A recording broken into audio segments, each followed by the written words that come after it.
আসসালামু আলাইকুম এভরিওয়ান, কেমন আছেন আপনারা? আশা করছি সবাই অনেক ভালো আছেন। আজকে আমি আপনাদের বানিয়ে দেখাবো খুবই মজাদার মিঠা পিঠা।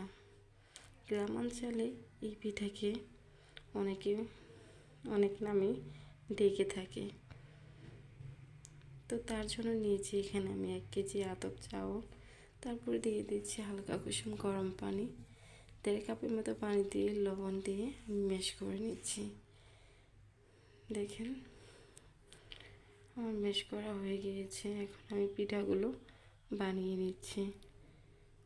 আপনারা আপনাদের পছন্দ মতো পিঠাগুলো বানিয়ে নেবেন। এই তো আমার পিঠা বানানো শেষ।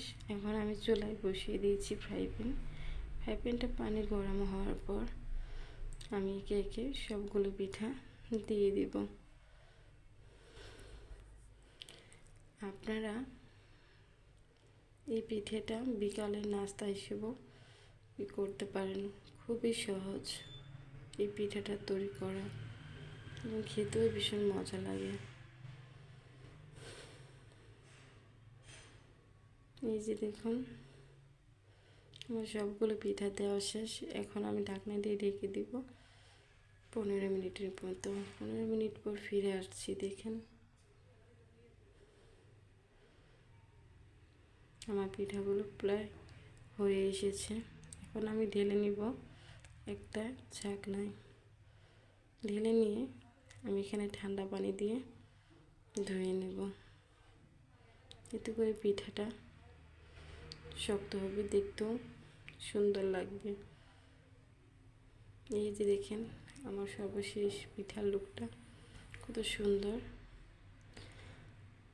এই পিঠাটা যে কোনো মাংস বা তরকারির সাথে অনেক মজা লাগে। এই পিঠাটা অনেকভাবেই খাওয়া যায়। আপনারা এটা ভেজও খেতে পারেন, হালকা স্লাইস করে কেটে একটু তেল দিয়ে ভেজেও খেতে পারেন। ওইটা তো অনেক মজা লাগে। এই যে দেখুন আমি আপনাদের একটা ভেঙে দেখাচ্ছি। পিঠার ভিতরের কালারটা কত সুন্দর হয়ে এসেছে। তারপর নিয়েছি এখানে আমি মুরগির মাংস।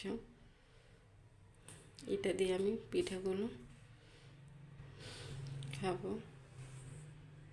আপনারা অবশ্যই একবার হলেও আমার এই রেসিপিটা ফলো করে বাসায় বানিয়ে দেখবেন, খেতেও ভীষণ মজা লাগবে। এই পিঠাটা হালকা স্লাইস করে কেটে হালকা একটু তেল দিয়ে ভেজে নিতে পারেন বিকালের নাস্তা হিসেবে।